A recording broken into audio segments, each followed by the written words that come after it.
Siddhattha, there is nothing worth seeing outside of the royal palace. Since I was a child, I've not once set foot outside the great walls of this palace. I'd like to see what's outside. There's no place out there as beautiful or pleasant as right here inside our royal palace. That may be true, but I'd still like to go and see for myself. Please give me permission to go outside, Father. Well, if you really want to, I won't frustrate you, my son. I'll have a royal chariot prepared. Tomorrow morning, you may go outside. Thank you very much, Father.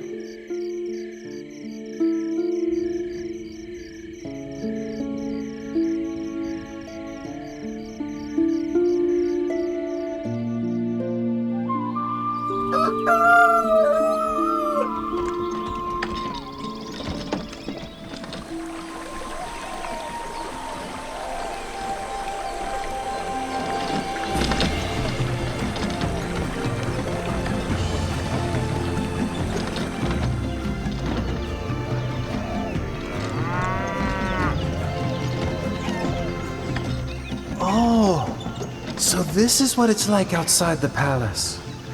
Why did my father say there's nothing worth seeing and wish for me not to go out?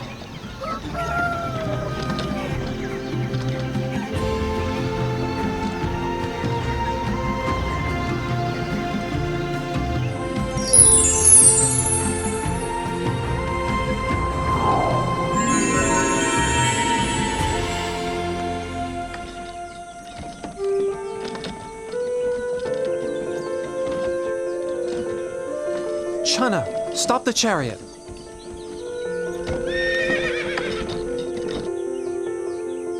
What is it, Your Highness? Look at that man over there.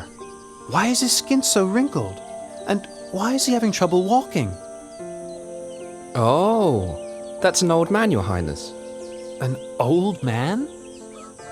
Everyone who lives for long enough will come to be like that man, Your Highness.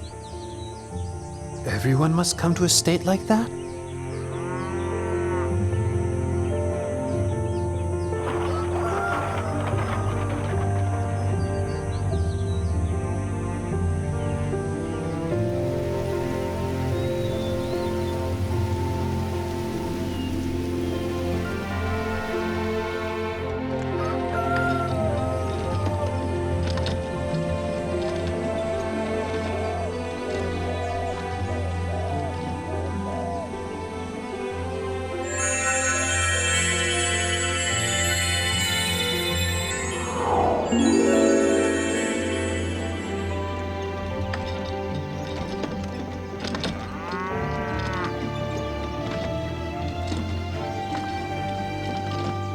Chana, stop the chariot.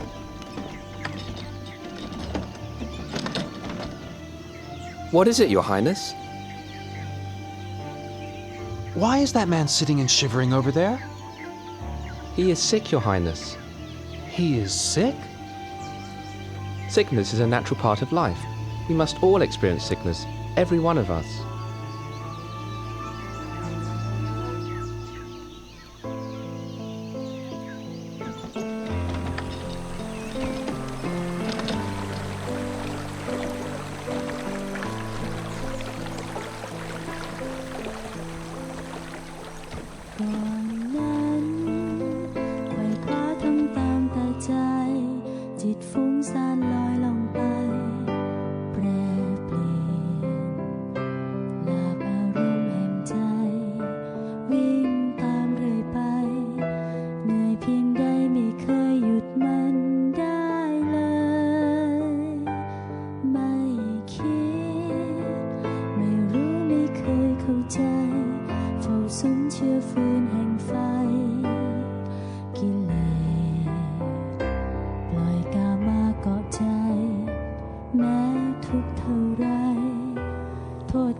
Your Highness, Your Highness, where are you going?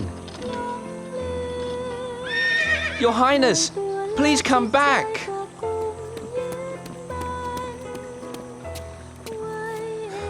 Please get back on the chariot, Your Highness.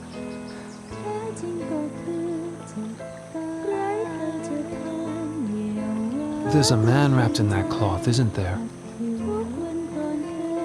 Your Highness, that's a dead man. And must we all die? Yes, Your Highness. There isn't anyone that can escape death. Even me? Yes, Your Highness. Even you are subject to death.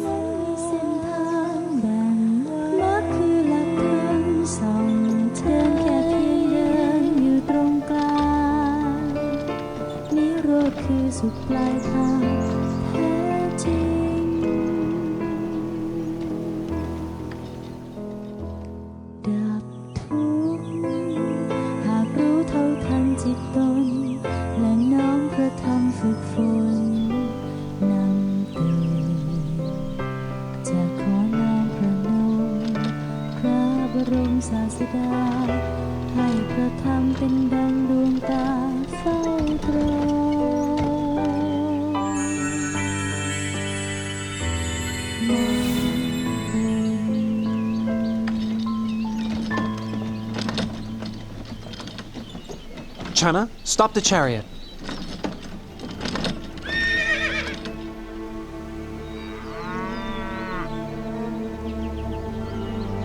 That is a monk, Your Highness.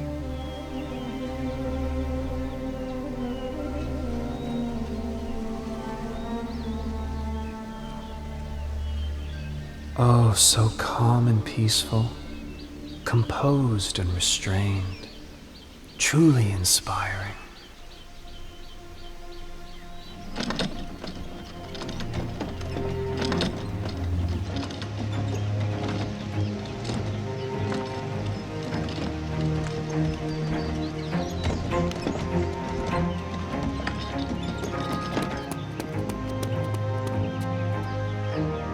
Your Highness, your wife has just given birth to a son. My dear child, I've just begun seeking for a path beyond suffering, and now you are born, like a snare for my heart. I will give you the name Rahula, which means fetter.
Yasodhara, you are as dear to me as my own heart. Rahula, you are everything to me. But not one of us can escape old age, sickness, and death. I must find a way for all of us to go beyond suffering, no matter how much trouble or turmoil there is in the search.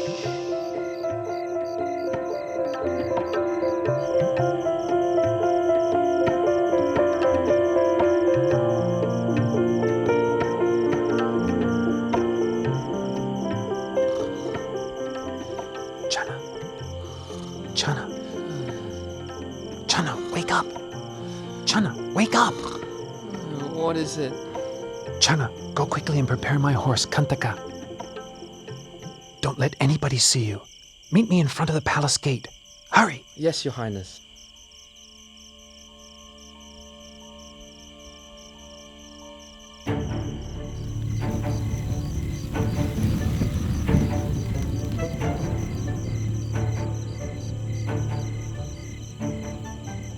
At the moment that Prince Siddhattha was leaving the palace gate, Vasavati Mara, the great deceiver, manifested.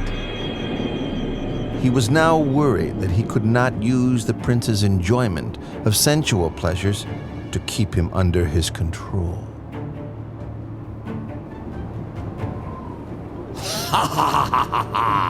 Prince! Better go back into the royal palace. In there everything is lovely, pleasant, and comfortable. In just 7 days, you'll become a great wheel-turning monarch. Don't give all of this up. If you leave, you'll get nothing but trouble, torment, suffering, and sorrow. I don't want to become a great wheel-turning monarch.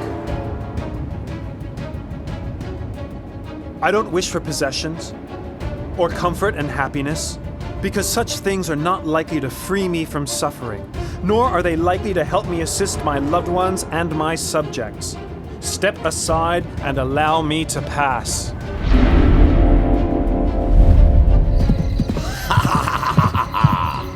Do you think you can escape from my power? I'll be here waiting for you, you see? For a chance to overwhelm you with greed, hatred, and delusion. I'll follow you like your shadow. Let's see who will win this battle. Ha ha ha ha ha.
We've reached the river Anoma.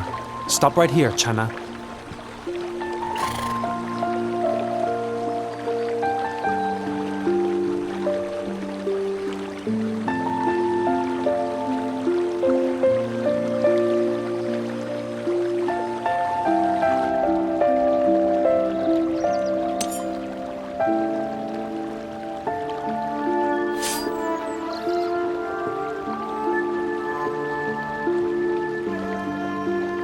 If I'm to attain to the supreme enlightened knowledge, may these strands of hair float away into the air. But if I'm not to succeed, may they fall to the ground right here. When the prince threw his hair up into the air, it floated into the sky and didn't fall down. Indra, the king of the gods, caught it in a crystal casket, which he then enshrined in the Kulamani shrine in the Tavatimsa heaven. The Brahma Gatikara offered the prince the 8 requisites of a samana and received in their place the prince's raiment, which he installed in the Dusa shrine in the Brahma world.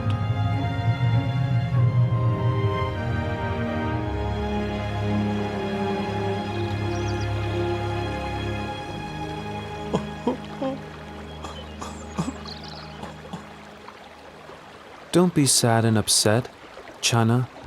I'm doing this in order to seek the way out of suffering for all beings. You must go back and inform my father that I will not return to the royal palace until I have attained direct knowledge of the end of suffering.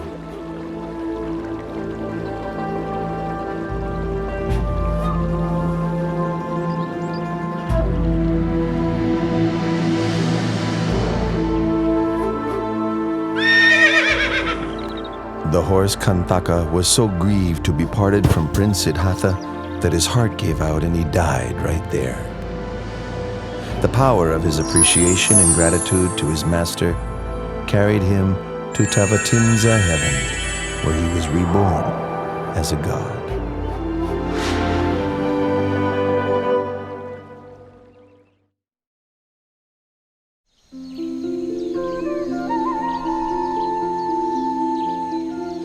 Having left Jana behind, the renunciant prince walked on to a mango grove, where he stopped and resided, eating no food for a period of 7 days. On the 8th day, the renunciant prince left the mango grove to go for alms in the city of Rajagaha.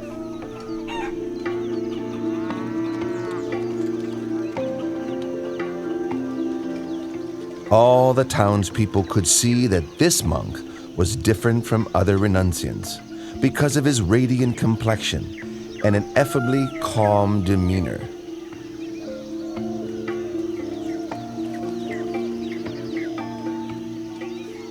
Oh, he's so handsome. What's he, a god? Wow, look at that monk.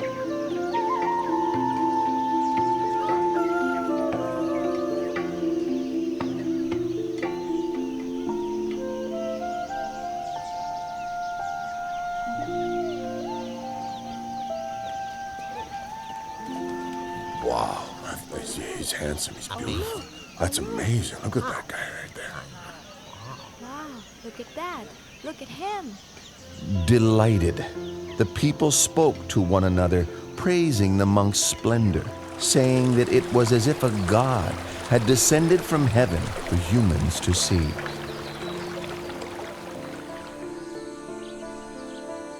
Once the renunciant had received a suitable amount of alms food, he returned to his place of rest.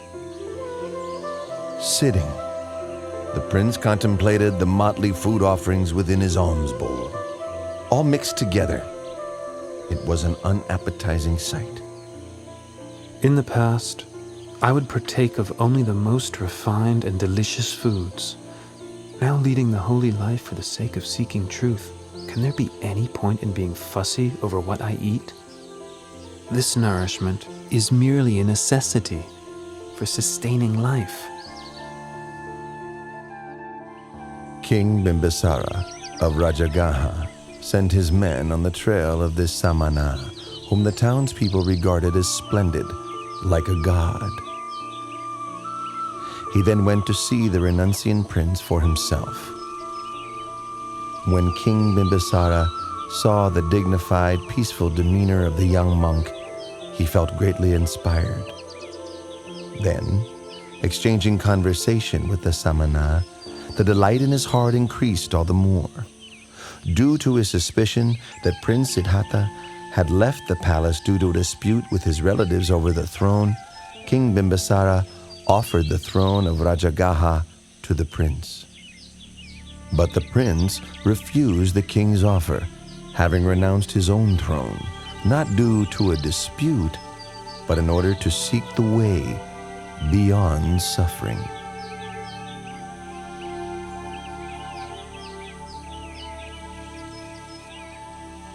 With such firm intention, I'm sure you'll attain the supreme enlightenment.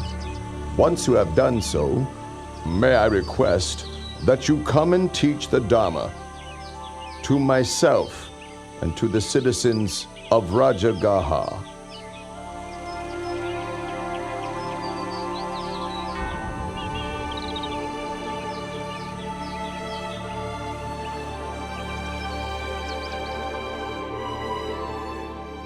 The renunciant prince traveled on to the hermitage of Alara Kalama in order to study and practice under him.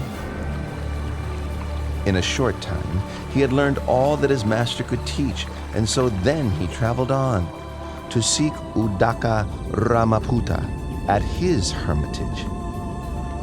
Before long, he had come to the end of this teacher's knowledge too.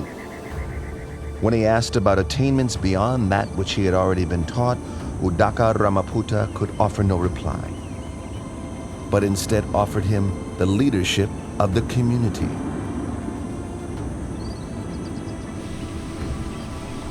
But when the Bodhisattva saw that what he had learned was not the way out of suffering he was seeking, he took his leave and moved on in order to continue his search for higher truth. The Bodhisattva came to Uruvela at Senanigama and considered the fresh coolness of its shady forest with orderly rows of trees and a river running through, located nearby to the village. It seemed a suitable place for him to continue striving for liberation, so he ceased his traveling and settled in that spot.